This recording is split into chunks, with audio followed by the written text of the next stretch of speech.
പെയ്ത പൂമഴെ നിന്റെ മുത്തിനാൽ മുറ്റം മൂടുമ്പോ പിന്നെയും കാറ്റിൻ കൈവിരൽ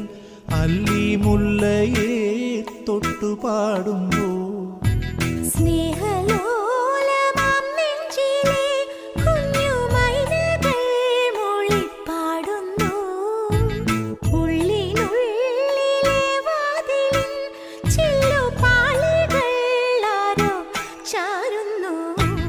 ഇന്നലെ